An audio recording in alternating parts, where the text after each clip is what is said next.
Graças a Deus, irmãos, amém? Enquanto o mundo está alimentando o carnal, a gente está aqui alimentando o espiritual. Ó o rimador, gostou, Dioguinho?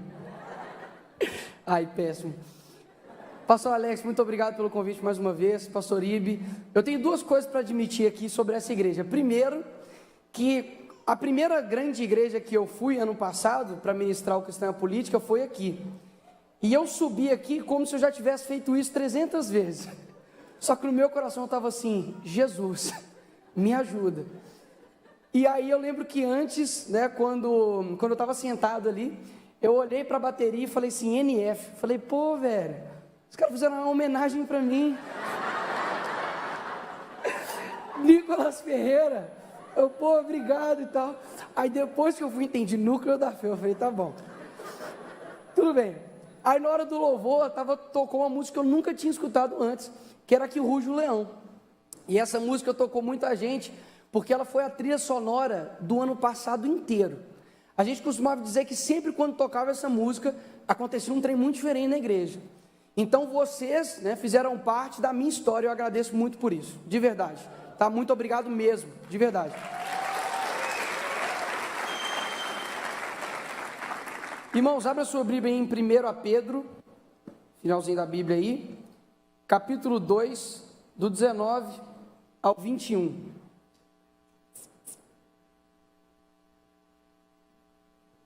Nós vamos falar de algo que muita gente evita falar, mas que tem uma importância muito grande.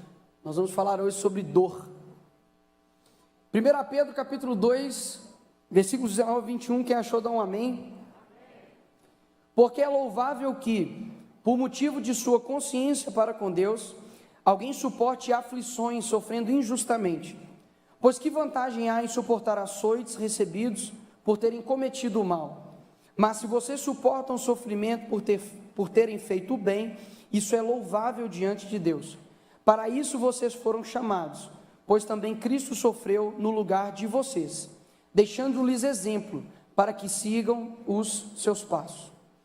A gente está na época de carnaval, e eu lembro que ano passado, quando eu finalizei a minha palestra em Cristão Política, Pablo, né, meu amigo, perguntou, e aí Nicolas, qual que vai ser a próxima palestra? Eu falei, porque a dor importa. Isso ficou na minha cabeça, porque a dor importa. Então na época onde no carnaval está todo mundo agora, né, alimentando ali da carne, fazendo suas vontades, tendo uma certa alegria, né, na verdade uma felicidade, eu parei e falei, olha, na igreja geralmente a gente quer fazer quase a mesma coisa. Falei, olha, nós somos tão quase alegres quanto vocês. A gente também se diverte quase tanto igual a vocês. Só que eu quero trazer a você sobre algo que eu aprendi, que é a importância da dor. Quando a gente olha aqui em 1 Pedro, né, diz o seguinte, olha, Cristo sofreu no lugar de vocês, deixando-lhes exemplo, para que sigam os seus passos. Ou seja, quando a gente quer ser imitador de Cristo, basicamente a gente quer ser imitador também dos seus sofrimentos. Não tem como você imitar a Jesus e você ser simplesmente uma pessoa alegre demais, no sentido de só isso que tem na sua vida, e evitar o sofrimento. Pelo contrário, a vida de Jesus Cristo foi dor, sofrimento, perseguição, as dos discípulos também da mesma forma. E muitas das vezes a gente deixa com que momentos como o carnaval, eles tirem o nosso foco do nosso propósito. Mas basicamente o que é o carnaval? O carnaval, ele está descrito lá em Gálatas, vai Nicolas, mas na época lá tinha carnaval, não tinha não, mas como diz Billy Graham, a Bíblia, né, ela é mais atualizada do que o jornal de amanhã cedo. Então dá só uma olhada se parece com o carnaval. Gálatas capítulo 5, 19 ao 21. Ora, as obras da carne são manifestas, vamos lá, imoralidade sexual, impureza e libertinagem, idolatria e feitiçaria, ódio, discórdia, ciúmes, ira, egoísmo, dissensões, facções e inveja, embriaguez, orgia e coisas semelhantes. Eu os advirto, como já antes os adverti, que os que praticam essas coisas não herdarão o reino de Deus. Basicamente, o momento ali do carnaval é uma busca desenfreada para o prazer. A pessoa de um dia para o outro, ela se torna ela se torna tão super aditivada a seus prazeres, que ela bebe absurdamente, ela fica com milhares de pessoas, milhares não, não sei, né, hoje nada se duvida, né, centenas de pessoas, né, numa noite ou numa semana, ou seja, ela se arrebenta em uma semana e termina de arrebentar os outros 360 dias. Mas o carnaval, né, Nicolas, carnaval antigamente era marchinha, a família saía, né, cantava as musiquinhas legais, mas hoje todos nós sabemos que não é isso. Só que o carnaval é mero um período, ele é um período no ano. Agora, como o mundo realmente vai prender as pessoas lá fora, e qual que de fato é a finalidade do carnaval? Muito mais do que uma busca desenfreada do prazer, ela é a fuga da realidade. Então existem algumas coisas que têm tirado, né, o mundo da realidade, de encarar a realidade. Uma delas, né, é com relação às drogas. Pode passar, por favor. São as drogas. Tem um estudo da OMS que afirma que o consumo de drogas causa 500 mil mortes anuais. Eu tinha um amigo, no ano de 2017, ele chamava Giuseppe, e ele era um morador de rua. E eu lembro que quando eu saí da igreja, meu primo estava com um violão, eu estava com a Bíblia, e ele parou e falou assim, canta para mim aí, o grande é o Senhor. E aí a gente ficou meio apertado, porque a gente não sabia tocar. Mas eu falei assim, vamos cantar, né? A gente cantou, paramos ali, evangelizamos ele, e eu fiz um compromisso com ele, eu falei assim, eu vou vir aqui essa semana inteira, vou te acompanhar, eu lembro que eu estava ainda na faculdade, e eu quero entender como que funciona a vida de um morador de rua, porque ele tomava não sei como é que chama aqui, mas aqui tem barrigudinha? Tem, né? É cachaça, tá, gente? Para geração Nutella aí. Cachaça, né?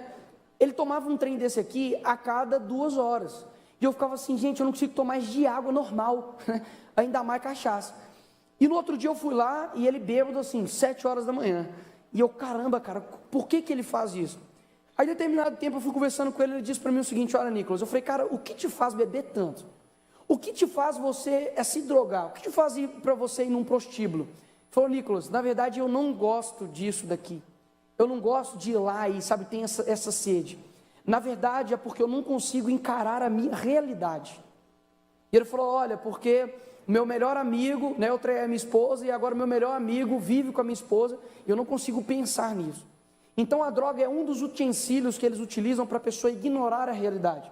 Não sei se vocês já viram, mas existem, né, alguns shows aí fora, por exemplo de Ibiza e tudo mais, que o show dura 7 dias, né? O show dura 7 dias. E a pessoa não consegue fazer isso se ela não tiver a base da droga. Porque é uma realidade tão ruim que ele tem na cabeça. Eu escuto isso 1 minuto e eu já não aguento mais. Isso eu estou falando lá fora. Agora pensa no baile funk, né? Repete isso por 8 horas, né? Inferno. Aí você para e pensa assim, Nicolas, como que a pessoa consegue? A droga faz com que a pessoa fuja da realidade.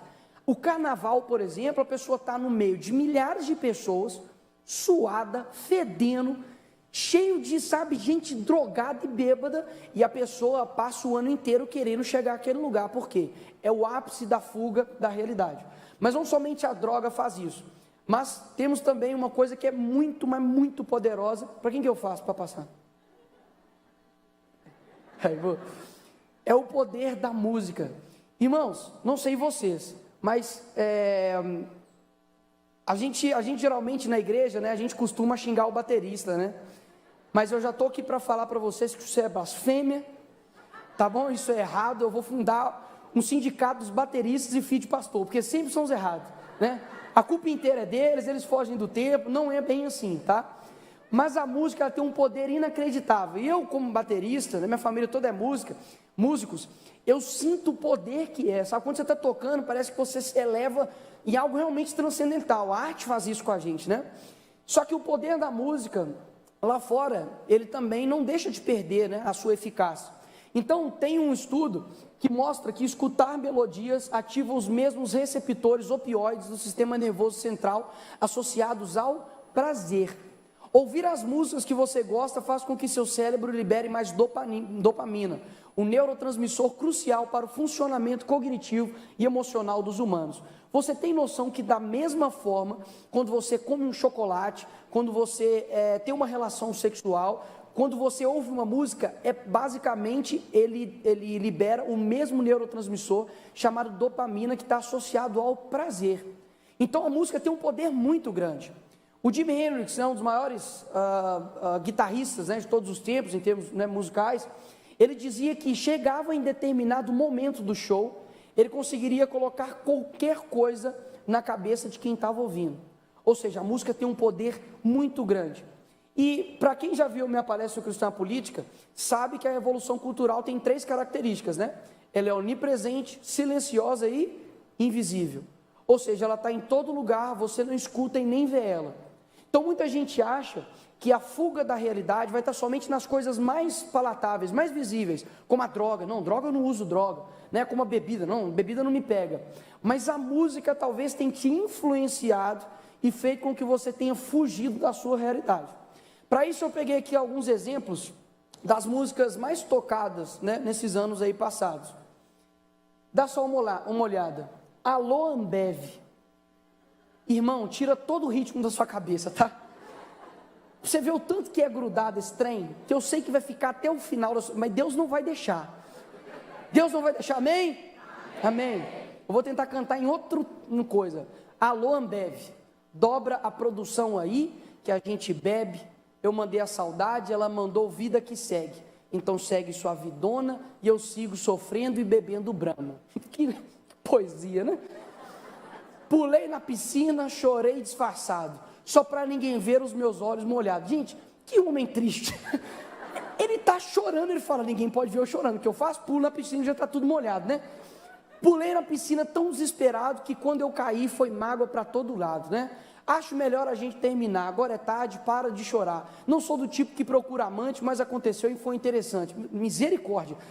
Caiu na madrugada e viu que estava errada. Está desesperada, louca para me encontrar, então bebe e vem me procurar. Irmãos, juntos, essas 4 músicas, só no YouTube, chuta quantas visualizações que tem? Chuta você. 10 milhões? Ih, posso subir. 400 milhões de visualizações. Isso dá 2 Brasil ouvindo. Não sou do tipo que procura amante, mas aconteceu e foi interessante, né? Isso só no YouTube. Agora imagine nas outras plataformas. As pessoas estão alimentando a alma delas em busca de fugir da realidade. Ou seja, por que o mundo tem tanto interesse em fazer com que você não sinta a dor e a tristeza? Ou seja, terminou, né, chega lá e bebe e foge daquilo. Se você está triste, saia com seus amigos, com suas amigas e simplesmente foge disso tudo. Você não pode encarar. Se você está chorando, esconda isso. Pula na piscina. Ninguém pode ver isso que está acontecendo.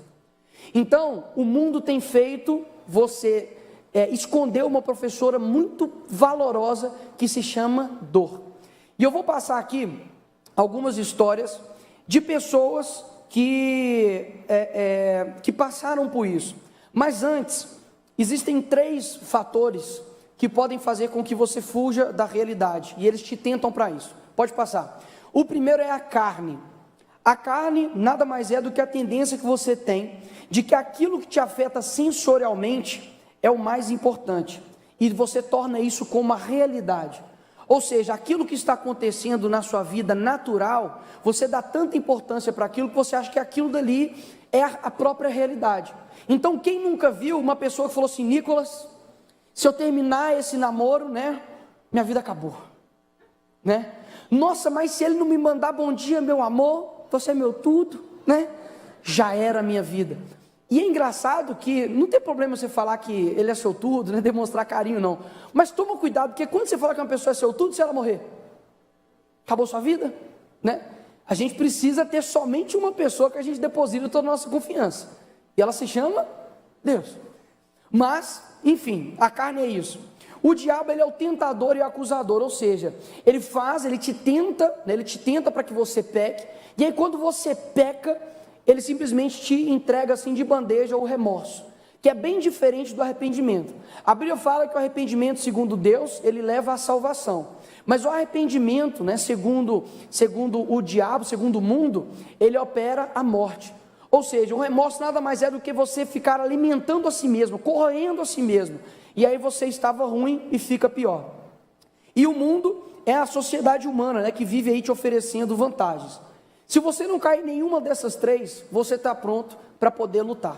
E eu quero mostrar aqui algumas pessoas que elas entenderam a importância da dor. O primeiro deles se chama Alexander Solzhenitsyn. Alguém aqui já ouviu falar, só quem já ouviu, tá? Levanta a mão. Já ouviu falar em Marx na escola, na universidade? Marx, boa. Alguém aqui já ouviu falar na grande filósofa contemporânea, Anitta, né? No grande filósofo contemporâneo, Felipe Neto? Ok. Alguém já ouviu falar de Alexander Solzhenitsyn? Glória a Deus, 1, 2. Eu quero realmente saber quantos, 3. Amém, Pai, Filho, Espírito Santo. Cada um para um aí, né? Irmãos, isso aqui nos chama de atenção a algo.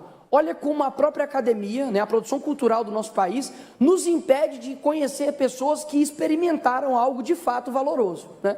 A academia não vai falar de Alexander Solzhenitsyn, mas eu vou contar quem era ele. Ele, aos 8 anos, perdeu o seu pai. Ele era um filósofo, ele é russo, né? E ele ali na Segunda Guerra Mundial, houve um pacto entre Hitler e a União Soviética de não agressão, ou seja, ninguém ataca ninguém, ninguém invade ninguém. Só que Hitler foi e descumpriu esse pacto e invadiu. E ele, né, quando ele estava jovem, servindo ali na União Soviética como soldado, ele estava ali na linha de frente quando tudo isso aconteceu. Então pegou ele completamente desprevenido.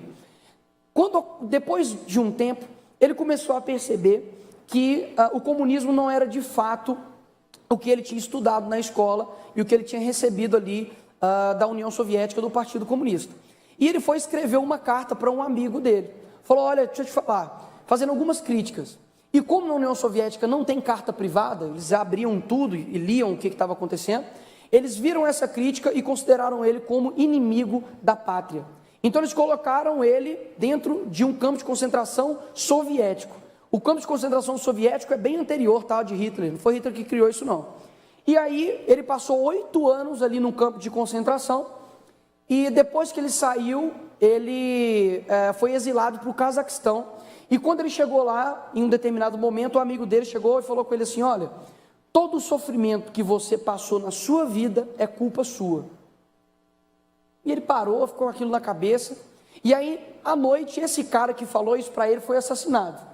Ele falou, uai, se todo o sofrimento que acontece é culpa minha, então se você foi assassinado, isso também foi culpa sua.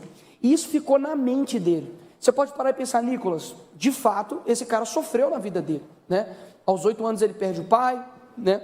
Depois ele serve ali a um exército e é pego de surpresa. Depois ele é colocado num campo de concentração, né, soviético. E ainda depois, quando ele sai exilado, eu esqueci de falar, ele descobre que ele tem câncer, né? A vida é uma caixinha de surpresas, né? Tá igual como é que ele chama? Joseph Klimber. Gente, ninguém lembra do Joseph Klimber, não? Eu me senti muito velho. Pelo amor de Deus, geração TikTok. Né? O Joseph Klimber, aí vocês vão lembrar, né? Tem que fazer uma dancinha no TikTok para vocês lembrar. Tá igual a vida do Joseph Klimber, é uma caixinha de surpresa. Então, obviamente, você pode parar, Nicolas, esse cara se tornou um ateu, certo? Errado. Ele conseguiu, antes de morrer, eles fizeram um documentário com ele, e ninguém melhor do que ele, para poder te mostrar o que ele aprendeu com toda essa dor. Eu quero passar esse vídeo para vocês, porque esse vídeo mudou a minha vida. Quando eu parei e vi esse vídeo, eu falei assim, agora eu entendi qual é a importância da dor e do sofrimento. Eu quero compartilhar com vocês.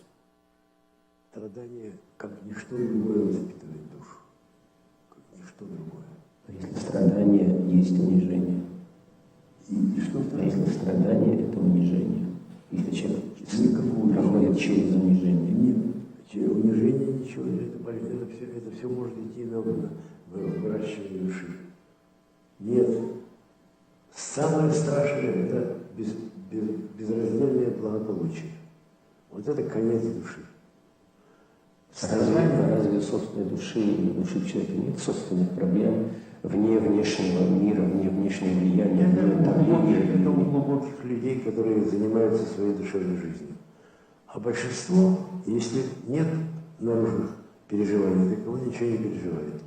Нет, вы знаете, благополучие, отсутствие страданий способствует неразвитости души.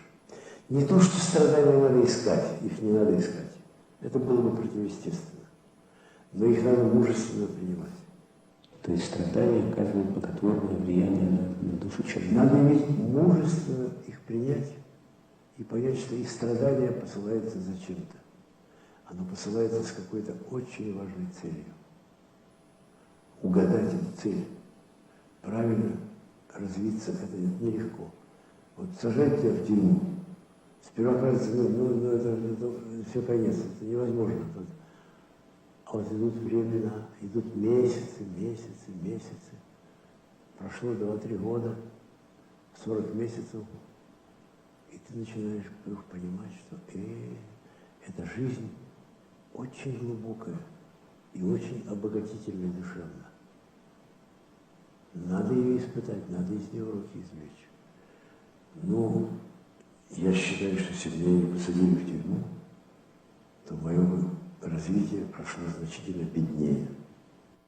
Страдания как не... Ele, nesse processo todo, ele se converteu e ele escreveu um livro chamado Arquipélago Gulag. Arquipélago é um conjunto de ilhas, né? Então ele fez essa metáfora para poder mostrar como se fossem os campos de concentração ali na União Soviética. E com relação, né, a uma pessoa que não conhecia a Deus, olha como ele compreendeu a importância da dor.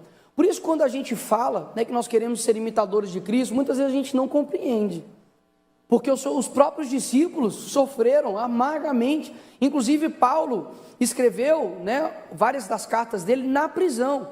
Ou seja, a dor, ela faz com que você cresça e faz com que você amadureça.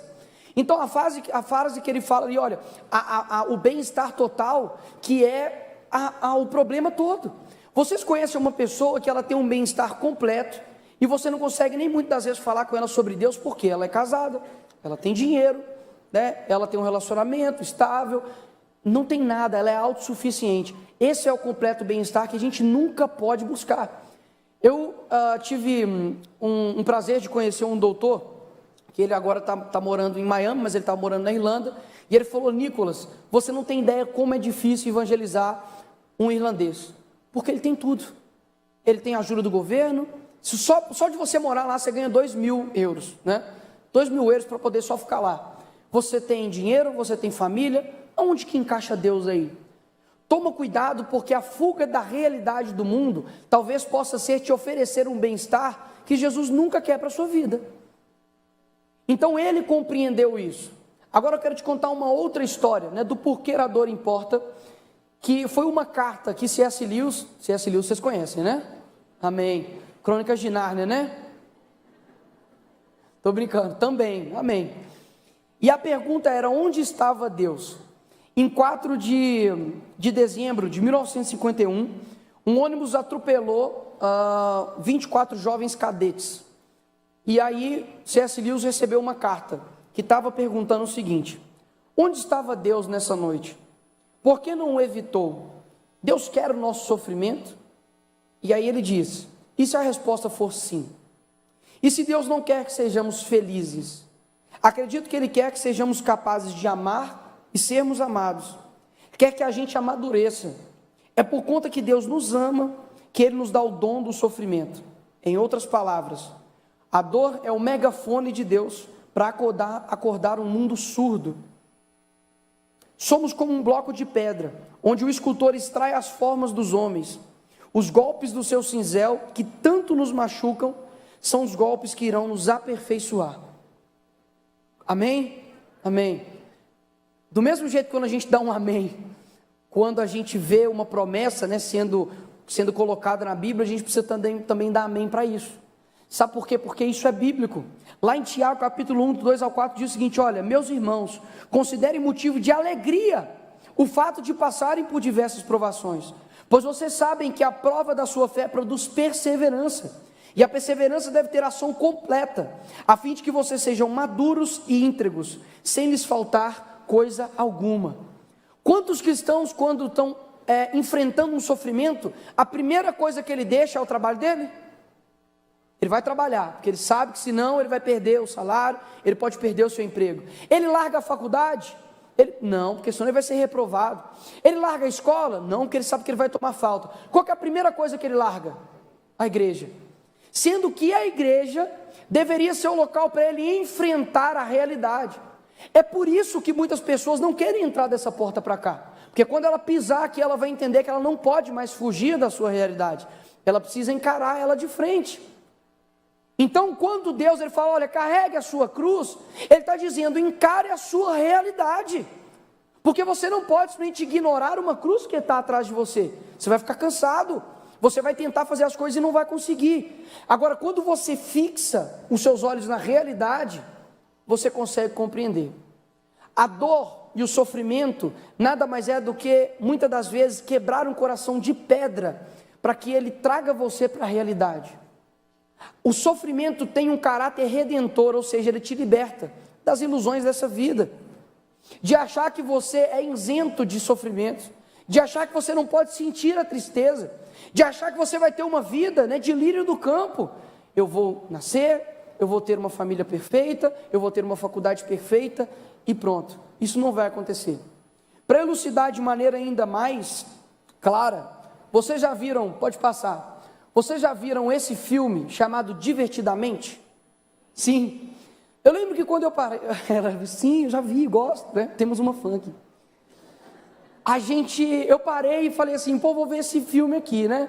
Meio colorido demais, mas eu falei, esses caras geralmente mandam bem em desenho, né? E graças a Deus esse aí não teve muita lacração, porque, toma cuidado, tá? Eu vi uns desenhos esse dia, não sei se vocês viram, de um desenho que estava no top 10 do Netflix, que estava o diabo falando com a criança sobre o inferno, né? Eu pesquisa sobre isso aí depois, para você não deixar seu filho ver esse desenho. Só que esse filme é Divertidamente, basicamente, ele mostra várias personalidades, né, ali, sentimentos, na verdade, dentro de uma personagem. Então, dentro da cabeça, como se fosse de todos nós, existe a tristeza, que está representada ali de azul, a raiva, né, o vermelho, o medo, a alegria e o nojo. E durante esse filme, ele vai mostrando, né, que existe um controle central, ou seja, quando a pessoa recebe uma notícia boa, a alegria vai lá e coloca a mão, e a pessoa fica feliz. E aí a alegria e a tristeza e todos os outros sentimentos sempre tomavam conta ali daquele controle central de forma harmoniosa. Quando era a tristeza colocava a mão, quando era a alegria colocava a mão, quando era o nojo, né, quando criança ali comer um jiló, eu não gosto de jiló, tá? Eu sou um mineiro que não gosta de jiló. Né? Quando chegava, por exemplo, o medo, né, ia pular na piscina, o medo travava, mas aí a alegria colocava a mão e ela pulava, experimentava. Então o filme vai contando isso. Só que ao longo desse filme vai acontecendo algumas coisas ruins. E aí a alegria, numa ânsia de ajudar a personagem, ela começa a tomar controle toda hora. Então no momento onde a tristeza deveria colocar a mão, a alegria vem e coloca a mão e não deixa ela ficar triste. Ou seja, nós vamos mudar de casa. Aí ela fala, meu Deus, a tristeza ela fica triste. Só que a alegria, não, vai ser legal, a casa vai ser bacana. Aí quando ela chega na casa, a casa não é nada do que ela pensava. Aí a tristeza coloca a mão e a alegria, não. E tenta evitar com que a tristeza coloque a mão. Para resumir, a tristeza acaba querendo ir embora. Já que ela não tem mais espaço na vida dessa criança, ela vai embora. E a alegria busca, né, vai ali numa missão para poder buscar a tristeza. Enquanto isso, a personagem está com a vida quase toda destruída, está indo embora, brigou com os pais, com seus amigos, e aí, quando a alegria compreende que a tristeza deveria colocar a mão no controle central, na hora que a tristeza coloca a mão no controle central, a personagem se atenta, volta para casa, olha para os pais, pede perdão, começa a chorar, e as coisas ali, elas se acalmam. E nesse desenho tem algo chamado memória base. Você consegue lembrar do dia mais feliz da sua vida? Não é ótimo. Você calma, vai ter momentos felizes. Nós vamos orar por você, para você ter um momento feliz, agradável, tá bom? Menina triste, né? Mas a tristeza importa, calma, você está no lugar certo, né? Agora, para pensar, né? No momento mais feliz, o casal que estava aqui, né? Acredito que um dos momentos mais felizes, cadê eles? O momento mais feliz da sua vida foi quando a Lívia nasceu, provavelmente, né? Agora, poxa, a criança nascer é algo assim, é um milagre. Então, ele tem uma memória base. Não importa o que acontecer, ele não vai esquecer dessa memória base. Então, nós temos memória base e no filme mostra a memória base. E o mais legal que ele mostra é o seguinte, todas as vezes que ela olhava uma memória base, quando ela voltava um pouco no tempo, ele via que tinha um momento de tristeza.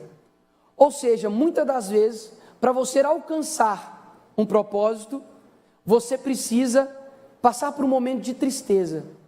Antes de você contar um testemunho, você precisa vivê-lo. E tem gente que não está querendo viver. Como você vai contar um testemunho? E quando a gente compreende isso, a gente começa a perceber a importância da dor na nossa vida. E só que essa personagem, ela tinha uma fonte que era as coisas naturais, né? Então, a pergunta que eu faço é: qual é a sua fonte? Essa personagem, ela tinha a fonte dela de força, os pais, né, ali os amigos, eram coisas somente naturais.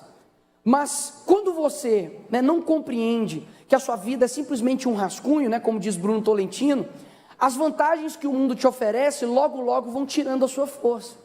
Então você acaba depositando toda a sua esperança e toda a sua fonte de força, talvez no seu cônjuge. E por mais importante que ele seja na sua vida, a Bíblia fala que, olha, buscar o reino de Deus e a sua justiça, e as outras coisas vos serão acrescentadas. A sua esposa, ela é muito importante, mas ela é um acréscimo na sua vida, assim como o seu marido. Ele não pode ser a sua fonte de força somente. O seu filho também, ele é muito importante. Eu não consigo imaginar o que é a perda, né, ali de um filho. Mas mesmo se um filho ali morrer, como já aconteceu na minha família, por exemplo, eu vi que a fonte de força do meu tio não era os filhos. Meu tio passou por algo que foi uma das maiores experiências de força da minha vida que eu já presenciei. Meu tio é louco com criança, assim como eu, é o sonho de ter filhos. E a sua esposa ficou grávida, e todo mundo muito feliz, primeira gravidez. E aí, uns dias antes, né, foi fazer ali um exame de rotina, para poder saber o que tinha, né, acontecido, se estava tudo bem, né, e tudo mais. E aí percebeu que a criança, o coração não estava batendo. A gente recebeu essa notícia, a gente começou a orar. E aí, de noite, recebeu uma ligação, falou: olha, ela está ganhando neném, porque tinha que fazer o parto, mesmo ele, né, estando ali natimorto. E a gente pôde chegar ali, né, no local que tinha um vidro, e ela estava ganhando neném. Quando o neném nasceu, ele estava morto, e eu vi o meu tio segurando o neném dele, daí mostrando para a gente, falando: olha, esse aqui é meu filho Bernardo. Naquele momento ali, eu pude perceber que a fonte dele não era as coisas naturais. A fonte inesgotável de força que nós temos que ter é Deus. Se a gente colocar a nossa força, se o meu tio tivesse colocado a força dele nas coisas naturais, ele não teria aguentado. O salmista compreendeu isso há muito tempo. Ele diz assim em Salmo 119, 92 a 94: se a tua lei não fosse o meu prazer, o sofrimento já teria me destruído. Jamais me esquecerei dos teus preceitos, memória base, pois é por meio deles que preservas a minha vida. E quando a gente olha, né, Paulo, lá em Filipenses, a vida do cristão é muito louca, é muito engraçada, e o mundo não compreende. Porque mesmo quando a gente está alegre de verdade. Quando a gente está triste, a Bíblia nos ensina a ficar contente mesmo estando triste. Ou seja, quando nós estamos alegres, a gente experimenta a alegria. Quando nós estamos tristes, a gente experimenta o ensinamento da tristeza. Então a gente sempre está ganhando. Já o mundo não. Quando ele está triste, ele não experimenta o ensinamento da tristeza. Quando ele está alegre, ele não está alegre. Ele precisa ou de uma bebida, que basicamente é uma reação química dentro do corpo dele, para poder ter alegria. A pessoa se droga para poder fugir da realidade e esquecer um pouco da vida dela. Ou seja, ela nunca aprende, mesmo nos locais de alegria. Quantas meninas, na minha época, lá de 15 anos, que se jogavam em festas, se jogavam, né, em bebidas, né, em relações sexuais antes do tempo, e eu era o retrógrado, eu era o careta na minha sala, porque eu não saía pegando todo mundo, né, porque, né, o Nicolas é o quê? Você é gay? Eu falo: não, eu só acho que todas as coisas têm um certo tempo. Mas vinha aquela pressão. E o mais engraçado, que assim, sempre faziam perguntas para mim, até mesmo na faculdade: tá, você não bebe, não fuma, não tem relação sexual, o que você faz? Eu falava: eu jogo bola. Jogo bola, eu como, né? Eu vou para a igreja, eu como, né? Eu jogo bola, eu como, eu estudo, depois eu como, né? Ou seja, eu faço muitas coisas. Só que eles não compreendiam isso. Como que eu consegui estar alegre, né, no meio da PUC, que é um centro, né, quase do inferno, aquele lugar, e fala, como que você consegue ficar alegre com tanta coisa acontecendo, né? Porque a minha fonte inesgotável é Deus. Amém? E de todas essas histórias, eu queria mostrar para vocês a maior memória base que todos nós temos. Porque nós somos diferentes. Você não viveu o que você viveu, eu não vi o que você viveu, mas todos nós temos uma memória base em comum. Como pode, Nicolas? Como pode pessoas que eu nem te conheço e nós temos a mesma memória? Nós não vivemos a mesma coisa, mas nós temos uma memória base. A maior de todas, se chama Jesus Cristo. Lá no Getsemane, eu quero que vocês abram agora a Bíblia para ler junto comigo em Marcos, capítulo 14, versículo 34 ao 36.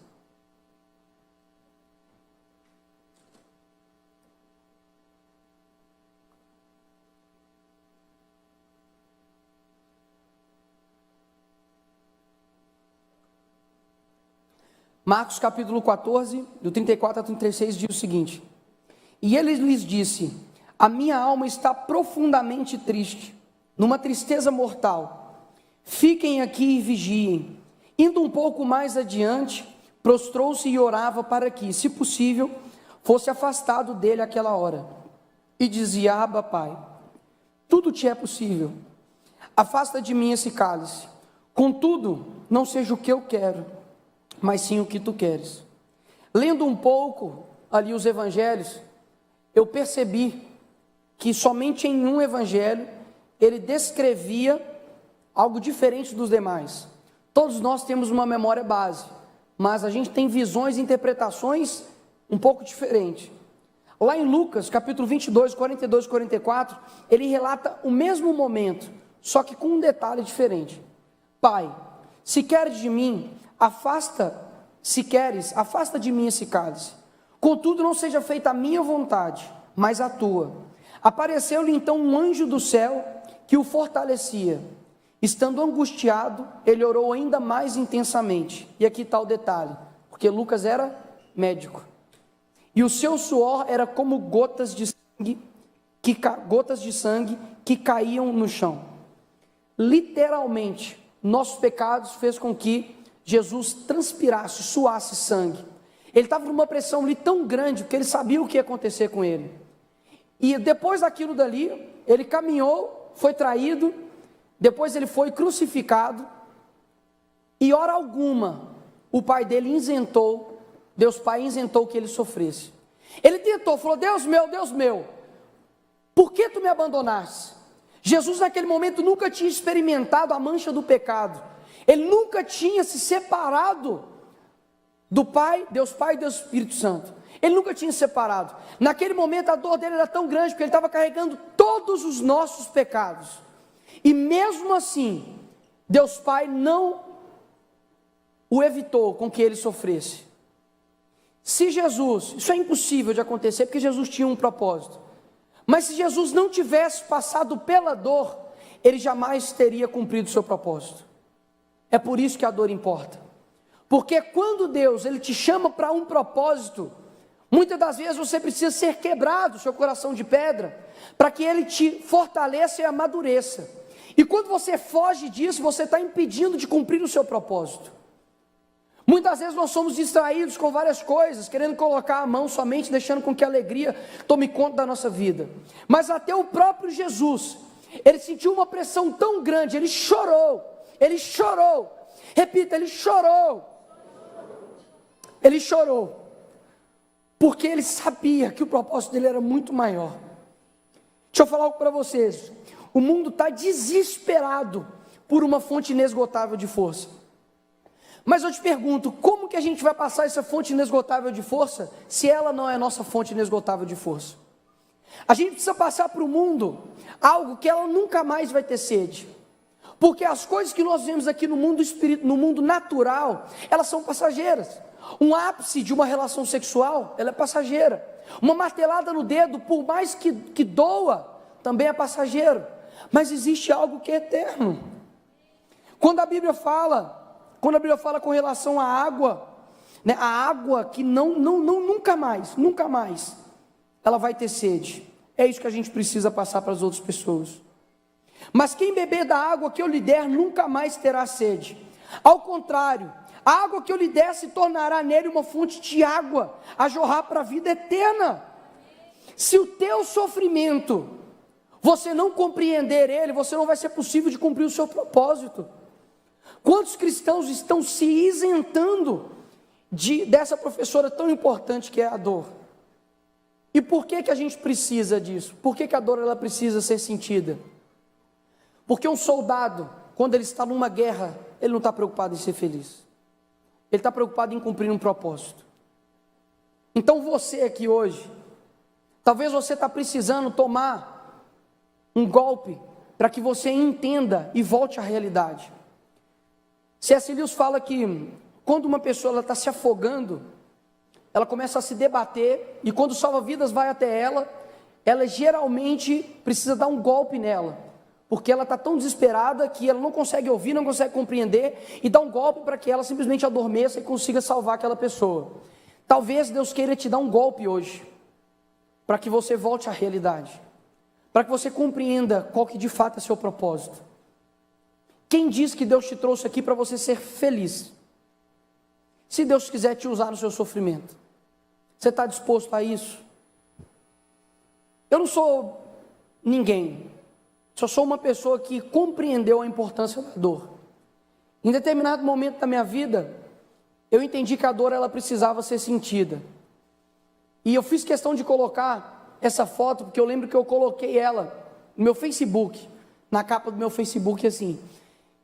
Porque naquele momento ali que meu coração estava tão destruído, eu fiz uma oração muito perigosa.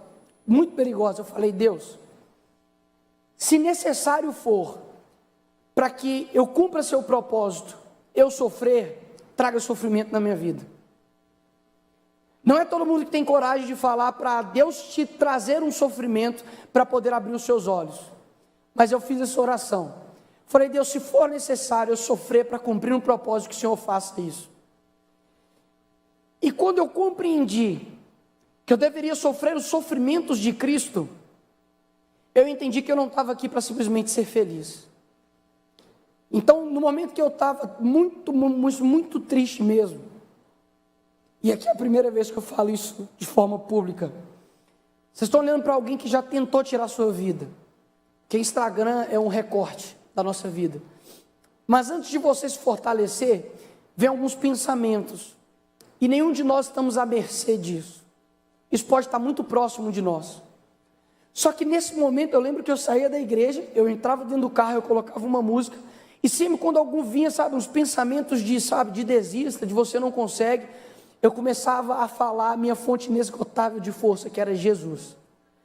Eu lembro que eu começava a bater, no volante, falava: Jesus, Jesus, Jesus, Jesus, Jesus, Jesus, Jesus, Jesus, Jesus, Jesus, Jesus, Jesus. E eu ficava falando, e aquilo ia, me fortalecendo. Deixa eu te falar algo para você. Quando a sua fonte inesgotável de força não for Deus, você vai perecer. Mas depois desse tempo que você passa essa dor e você aprende, não há nada que possa te abalar. Escuta o que eu estou te falando, não há nada que possa te abalar.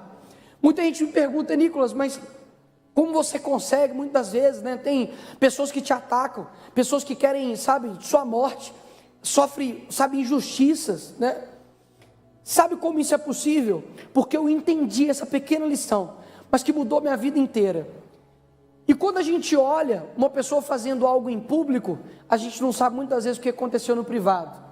Davi, antes dele chegar a encarar Golias, ele já tinha matado ursos e leões, protegendo sua ovelha. Se você quer fazer algo em público, antes faça no privado. Seja forte no privado. Aprenda no privado. Não queira ganhar o mundo, mostrar para as outras pessoas o que é, não sei o que, sendo que você mesmo não compreendeu a importância da dor e do sofrimento. Você acha que foi fácil para Davi enfrentar um leão? Você acha que foi fácil para Davi enfrentar um urso? Não foi, mas isso gerou casca nele, para quando em público vier o sofrimento, a dor, a luta, ele consiga encarar. Por que a dor importa? Porque ela está te preparando para uma missão, ela está te preparando para uma guerra. A gente está vivendo em tempos onde tem por ano 55 milhões de abortos. onde que nesse instante agora, tem ucranianos sofrendo por conta de uma pessoa que quer o poder a todo custo, inclusive matar inocentes. Nós estamos vivendo num mundo onde tem um movimento que se dedica semanalmente, mensalmente, anualmente, destruir a família. Existem pessoas que estão amparadas, sabe, juridicamente, fazendo planos para poder acabar com a sua sexualidade. Se a gente não compreender que todas essas dores nas nossas vidas, elas não estão nos moldando, a gente não vai conseguir sair para lutar. E é por isso que a dor importa. Eu quero que vocês abram, por favor, em 2 Timóteo, capítulo 2, versículo 3.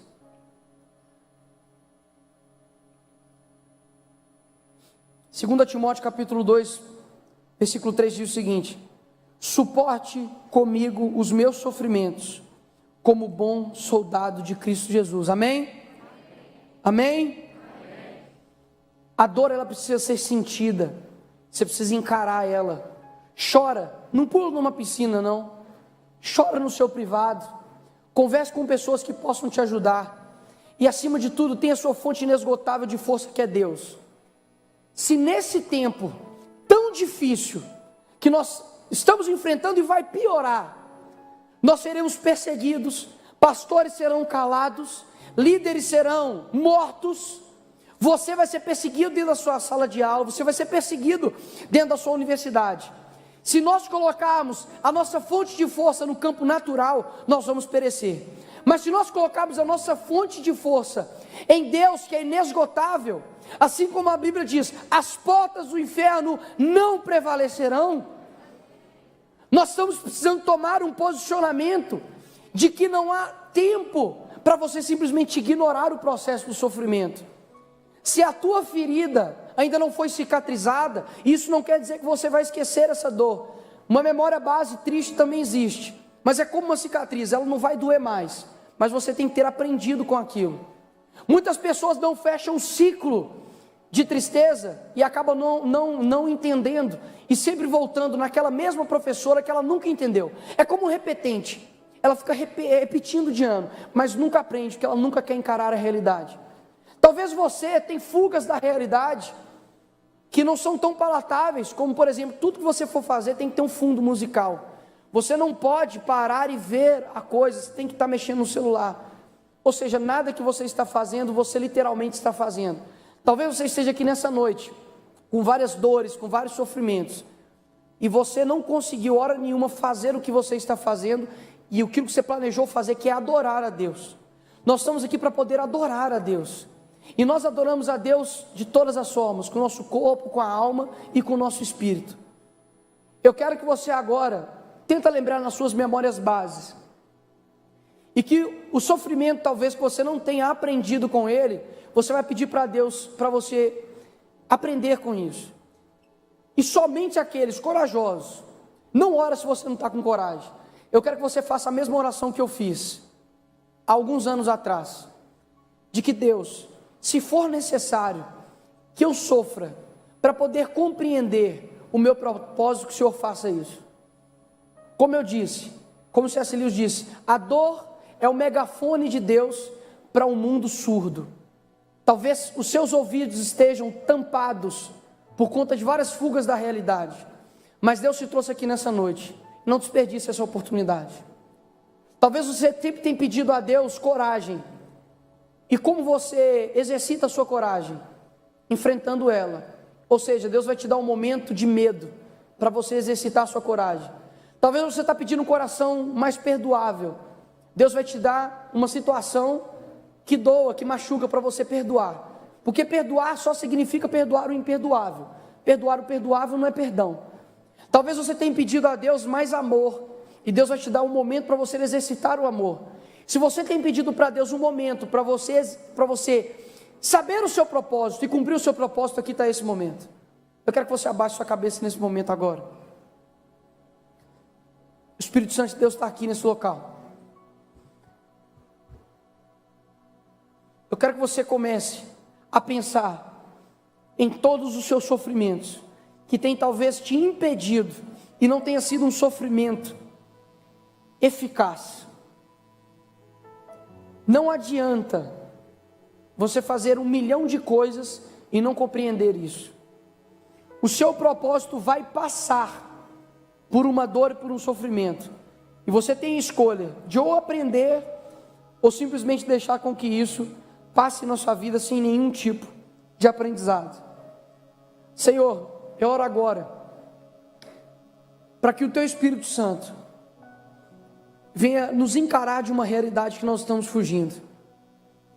Não é somente de pulos, não é somente de momentos felizes que nós queremos passar aqui nessa terra.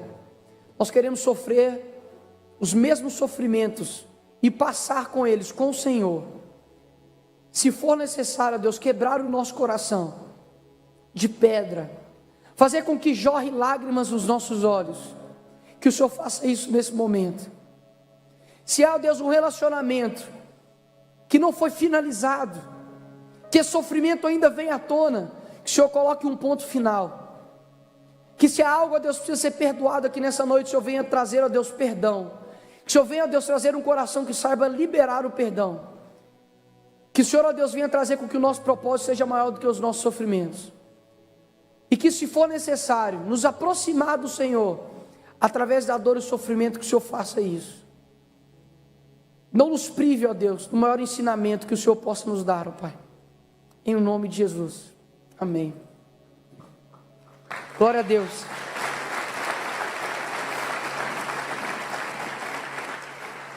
Irmãos, por fim, eu tenho só uma boa notícia para poder te dar. Como Alexander Solzhenitsyn disse, né, buscar o sofrimento, isso não faz sentido, seria antinatural. Você precisa aprender com ele. Mas mesmo que você chore, que você sinta a dor, que você aprenda, eu já li o final da história e eu sei que fica tudo bem. Deus fala que no fim Ele enxugará todas as lágrimas de dor, as lágrimas de sofrimento, as lágrimas de corações que precisavam ser sarados e que foram sarados. À base da dor, do sofrimento, Deus Ele enxugará de você todas as lágrimas. A nossa fonte de força não é um ser humano de agora. A nossa fonte de força não é um movimento. A nossa fonte de força não é um sindicato. A nossa fonte de força não são as eleições. A nossa fonte de força não são os nossos amigos. A nossa fonte de força ela é inesgotável e se chama Deus. É nele que nós precisamos nos agarrar. Porque os nossos sofrimentos, inclusive, eles vão passar. Mas que pelo menos passe com a gente aprendendo. Porque a nossa leve e momentânea tribulação não pode se comparar à glória muito excelente que está por vir. Não se atentando às coisas que se veem, mas às coisas que não se veem. Porque as coisas que se veem são passageiras, mas as coisas que não se veem, elas são eternas. Que Deus abençoe a vida de vocês. Espero que vocês tenham entendido o porquê a dor importa. Deus abençoe.